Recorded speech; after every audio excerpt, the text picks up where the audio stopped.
Question கேட்டு.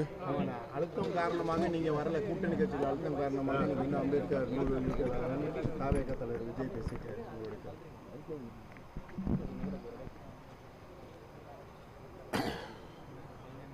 தமிழக வெற்றி கழகத்தின் தலைவர் விஜய் அவர்கள் அம்பேத்கர் நினைவு நாளில் அம்பேத்கர் தொடர்பான நூலை வெளியிட்டிருப்பதும் அம்பேத்கர் அவர்களை பற்றி பேசியிருப்பதும் பெருமை அளிக்கிறது. இன்றைக்கு பொது நீரோட்டத்தில் அம்பேத்கர் அவர்கள் வெகுவாக பேசப்படுகிறார். அந்த வரிசையில் விஜய் அவர்களும் விகடன் பதிப்பகத்தாரின் எல்லோருக்குமான தலைவர் என்கிற எல்லோருக்குமான தலைவர் அம்பேத்கர் என்கிற நூலை வெளியிட்டிருப்பது வரவேற்புக்குரியது, பாராட்டுதலுக்குரியது. அந்த நிகழ்வில் நான் பங்கேற்க இயலாமற் போனதற்கு திமுக அல்லது திமுக தலைமையிலான கூட்டணி கட்சிகள் கொடுத்த அழுத்தம் என்பதை போன்ற கருத்தை அவர் பதிவு செய்திருக்கிறார். அதில் எனக்கு உடன்பாடு இல்லை. அப்படி எந்த அழுத்தமும் இல்லை என்பதை நான் தெளிவுபடுத்தியிருக்கிறேன். அழுத்தம் கொடுத்து அதற்கு இணங்கக்கூடிய அளவுக்கு நானோ அல்லது விடுதலை சிறுத்தைகள் கட்சியோ பலவீனமாக இல்லை என்பதையும் பதிவு செய்ய விரும்புகிறேன். இந்த நிகழ்வில் நான் பங்கேற்காமல் போனதற்கு திரு விஜய் அவர்கள் காரணமில்லை. அவருக்கும் எங்களுக்கும் எந்த விதமான சிக்கலும் இல்லை. ஆனால் எங்கள் இருவரையும் வைத்து, அதாவது விஜய் திருமா இருவரும் மேடையில் ஏறப்போகிறார்கள் என்று அதிகாரபூர்வமாக நிகழ்வு உறுதிப்படுத்தப்படாத நிலையிலேயே அரசியல் சாயம் பூசியவர்கள் யார், அதற்கு என்ன பின்னணி என்பதை ஆய்ந்து பார்க்க வேண்டிய தேவை உள்ளது. அவர்கள்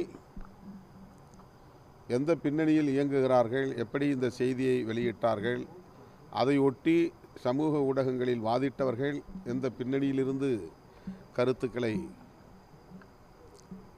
முன்வைத்தார்கள் என்பது முக்கியமானது.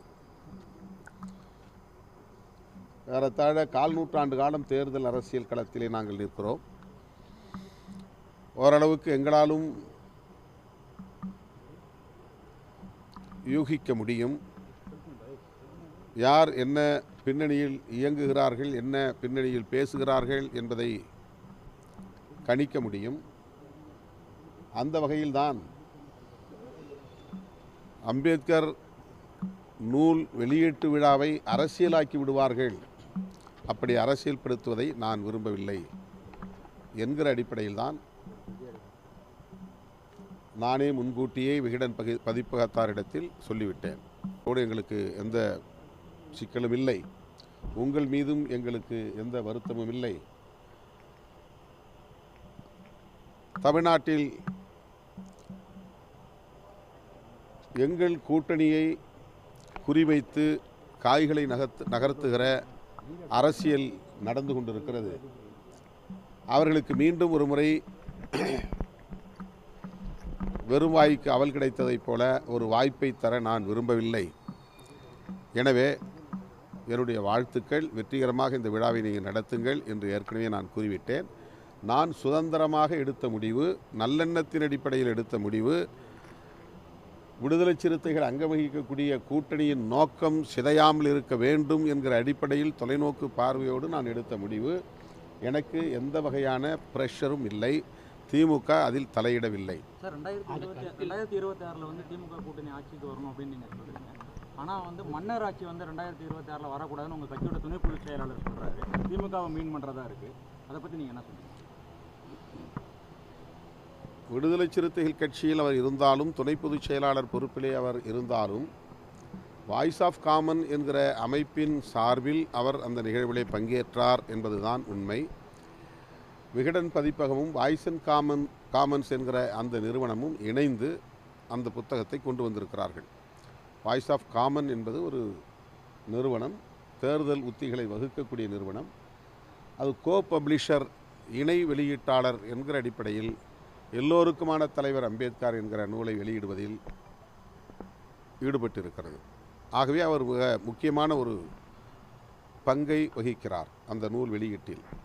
எனவே அந்த நிகழ்வில் அவர் பங்கேற்றார். அவர் சொல்லியிருக்கிற கருத்துக்கு அவர் மட்டுமே பொறுப்பு, கட்சி பொறுப்பல்ல. தான் அது ஒவ்வொரு தனி மனிதருக்கு ஒரு சுதந்திரம் இருக்குது, கருத்து சொல்லலாம். கட்சிக்குள்ளே 100 பேர் இருக்கிறோம், 100 கருத்து சொல்ல முடியும். தொடர்ந்து திமுகவுக்கு எதிராகவே கருத்துக்களை பதிவு செய்கிறார். அவர் மீது கட்சி நடவடிக்கை எடுக்கப்படும். ஏனென்றால் அவர் கட்சி சார்பாக இல்லைங்கிறீங்க, ஆனால் அவர் வந்து அப்படி இல்லை கட்சியில் இருக்கிறாரு. அந்த கருத்து அவருடைய தனிப்பட்ட கருத்து, அவ்வளோதான். அதில் விடுதலை சிறுத்தையில் அந்த கருத்தை கிளைம் பண்ணல. உங்களுடைய மனசாட்சி அங்கே தான் இருக்குது, அந்த நிகழ்ச்சியில் தான் இருக்குன்னு சொல்லி தான் அவர் வந்து பேசுகிறாரு. ஒருவேளை உங்கள் மனசாட்சியை அவர் பேசியிருக்காரா? அவர் ஒரு நம்பிக்கையில் சொல்கிறாரு. இந்த மாதிரி அவர் நான் கலந்து கொள்ள முடியலங்கிற ஒரு வருத்தம் அவருக்கு இருக்குது, ஒரு ஆதங்கம் இருக்குது. தன்னை ஆற்றுப்படுத்திக் கொள்ளக்கூடிய வகையிலே அவர் அந்த கருத்தை சொல்லியிருக்கிறார். உங்களுக்கு வருத்தம் இல்லையா? எதில் உங்களுக்கு வருத்தம் இல்லையா? எதில் வருத்தம்? அவர் தெரிவித்த கருத்து இல்லை சார். அவர் தெரிவித்த கருத்துலையா நீ கலந்து கொள்ள வேண்டிய உங்களுக்கு வருத்தமாக வருத்தம் இல்லை. நான் தான் தொடக்கத்திலேயே சொல்லிட்டேன், இது சுதந்திரமாக எத்தனையோ நூல் வெளியீட்டு விழாவில் நான் பங்கேற்றிருக்கிறேன். அம்பேத்கரை பற்றி எத்தனையோ மேடைகளை நான் பேசியிருக்கிறேன், ஆயிரக்கணக்கான மேடைகளில் நான் பேசியிருக்கிறேன். எனவே இந்த மேடையில் பங்கேற்க இயலவில்லை, அதனால் நான் அம்பேத்கர் கருத்துக்கு எதிராக இருக்கிறேன் என்பதை போன்ற தோற்றத்தை சிலர் உருவாக்க முயற்சிக்கிறார்கள். அது தவறு. பொதுவெளியிலே இன்றைக்கு நடிகர் விஜய் போன்றவர்கள் எல்லாம் அம்பேத்கர் அவர்களை பற்றி பேசுவது என்பது புரட்சியாளர் அம்பேத்கருக்கு கிடைத்த ஒரு மாபெரும் வெற்றியாக நான் பார்க்கிறேன். மற்றபடி எனக்கு இதில் எந்த வருத்தமும் இல்லை, நெருடலும் இல்லை. இன்று மாலை இது வந்து மேடைக்கான ஒரு கருத்து. அதை வந்து நம்ம பெரிதுபடுத்த வேண்டிய தேவையில்லை. இப்போ தாவேக்காவும் விசிகாவும் சேர்ந்து கூட்டணி வச்சா இளைஞருக்கான ஒரு இதை உருவாக்கலாம்னு சொல்லியிருக்காரு. இப்போ நீங்கள் அதை எப்படி நினைக்கிறீங்க? அவர் அவருடைய விருப்பத்தை வெளிப்படுத்தியிருக்கிறாரு. அவருடைய ஒரு செயல் திட்டமாக அப்படி ஒரு செயல் திட்டத்தை வகுக்கலாங்கிற எண்ணம் கூட அவர் இருக்கலாம். அது அவங்களுடைய தனிப்பட்ட கருத்து. நாங்கள் ஏற்கனவே ஒரு கூட்டணியில் இருக்கிறோம் என்பதை பலமுறை நான் சொல்லியிருக்கிறேன். அந்த கூட்டணியை உருவாக்கியதில் விடுதலை சிறுத்தைகளுக்கும் ஒரு பங்கு உண்டு. அந்த வகையில் நாங்கள் அந்த கூட்டணியில் தொடருவோம் என்பதை பல முறை சொல்லியிருக்கிறேன், இப்போதும் சொல்லுகிறேன்.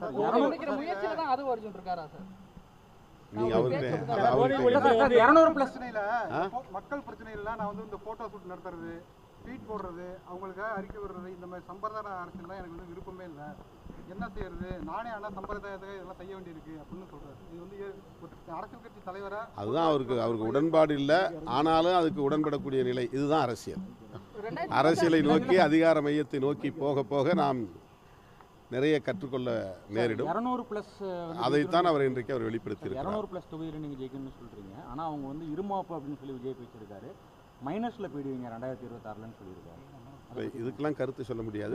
அது அதுதான் அவருடைய கருத்தை அவர் சொல்லியிருக்கிறார். அதுக்கு வந்து அதை விட கூடுதலான விளக்கம் தேவைன்னா அவர்கிட்ட தான் நீங்கள் பேசுங்க. போதை ஒழிப்பு வந்து மாநாடு நடத்துறீங்க, அது என்ன முயற்சி? நாங்கள் வந்து இப்போ கட்சியின் மறுசீரமைப்பு நடவடிக்கைகளில் ஈடுபட்டு வருகிறோம். அதன் பிறகு எல்லா ஒன்றியங்களிலும் மது ஒழிப்பு மகளிர் குழுவை நாங்கள் கட்டமைக்க இருக்கிறோம். அந்த மகளிர் குழுவினருக்கு மது ஒழிப்பு தொடர்பான விழிப்புணர்வு பிரச்சாரங்களை அல்லது பயிற்சியை நாங்கள் தர திட்டமிட்டிருக்கிறோம். இது ஒரு நீண்டகால செயல் திட்டம். அதற்கான அடிப்படை பணிகளை இந்த மறுசீரமைப்பு முடிந்தவுடன் மேற்கொள்வோம். ஆதவ் அர்ஜுன் மீது வந்து நடவடிக்கை எடுக்கப்படுமா? ஏற்கனவே கேட்டிருந்தோம். திமுக தொடர்ந்து நீங்கள் கூட்டணியை வந்து நீங்கள் காப்பாற்றுறீங்க, நீங்கள் எல்லாம் ஒன்றா இருக்கீங்க. அதுதான், அதாவது திமுக தலைமையிலான கூட்டணியில் விடுதலை சிறுத்தைகள் அங்கம் வகிக்கிறது. இந்த நிலையிலே திமுக கூட்டணியில் குழப்பத்தை ஏற்படுத்தும் வகையில் அவர் கருத்து தெரிவித்து வருகிறார் என்பது உண்மை. அவரிடம் விளக்கம் கேட்போம், உரிய விளக்கம் கிடைக்கும் என்று பார்ப்போம். அதன் பிறகு இயக்க முன்னணி தோழர்களோடு கலந்து பேசுவோம். தலைமைக்கு கட்டுப்படாதவராக இருக்கிறாங்க.